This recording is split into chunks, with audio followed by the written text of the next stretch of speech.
से हमारे आज के कॉन्टिनेंट्स बने। अफ्रीका के रीजन पर अगर स्पेसिफिकली फोकस करोगे तो एक टाइम पर अफ्रीकन टेक्टोनिक प्लेट और अरेबियन टेक्टोनिक प्लेट एक हुआ करती थी, लेकिन जब ये धीरे धीरे अलग हुई तो इनके बीच जगह बनी और वहां पर आया रेड सी और गल्फ ऑफ ईडन। अब हो क्या रहा है दोस्तों, क्योंकि ये टेक्टोनिक प्लेट्स हमेशा मूव करती रहती हैं, अब धीरे धीरे अफ्रीकन प्लेट भी दो हिस्सों में टूट रही है, नूबियन प्लेट और सोमालियन प्लेट में। इथोपिया का ये वाला रीजन जहां पर ये हाईली गुबी ज्वालामुखी मौजूद है, यहां पर तीन प्लेट्स एक साथ मिलती हैं, नूबियन, सोमालियन और अरेबियन टेक्टोनिक प्लेट्स। अब यहां पर ये तीनों प्लेट्स धीरे धीरे एक दूसरे से दूर होती जा रही हैं और जमीन तीन हिस्सों में टूट रही है। इस जगह को अफार रिफ्ट कहा जाता है, लेकिन ये रिफ्ट अपने आप में एक बड़ी ईस्ट अफ्रीकन रिफ्ट का हिस्सा है। अफ्रीकन कॉन्टिनेंट में यहां से साउथ की तरफ देखोगे तो एक पूरी लाइन सी बन रही है, करीब 6000 किलोमीटर लंबी लाइन जो रेड सी से होते हुए इथोपिया, कीनिया, टांजानिया, मालवी और मोजाम्बिक तक जा रही है। यही वो लाइन है दोस्तों जिस जगह से अफ्रीकन कॉन्टिनेंट के टूटकर दो हिस्से होंगे आने वाले समय में। अब यहां पर जब मैं आने वाले समय की बात कर रहा हूं तो जियोलॉजिकल टाइम स्केल की बात हो रही है, तो इंसानों के पर्सपेक्टिव से फिर भी बहुत लंबा समय है। ये पूरा बंटवारा होने में साइंटिस्ट का मानना है 5 से 10 मिलियन ईयर्स का समय लग सकता है, क्योंकि ये दोनों कॉन्टिनेंटल प्लेट्स एक दूसरे से धीरे धीरे दूर जा रही हैं 2 से 5 सेंटीमीटर पर ईयर के रेट से।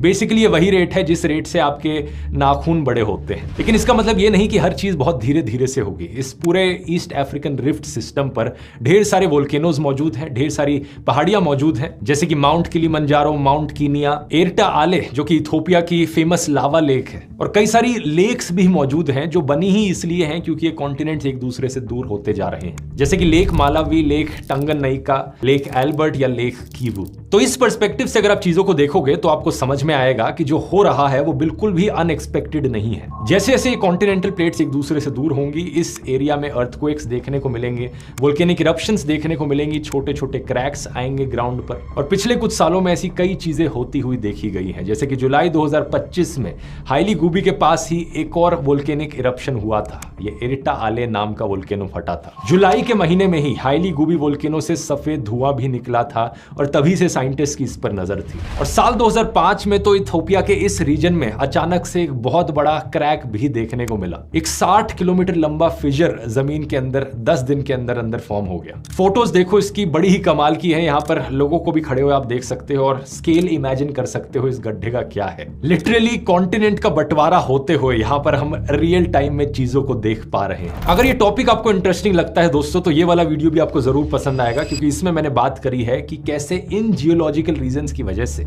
जापान दुनिया का सबसे डेंजरस देश है। इन्हीं टेक्टोनिक प्लेट्स की मूवमेंट्स की वजह से जापान में सबसे ज्यादा वोल्केनोज और सुनामीज देखने को मिलते हैं। यहां क्लिक करके देख सकते हैं।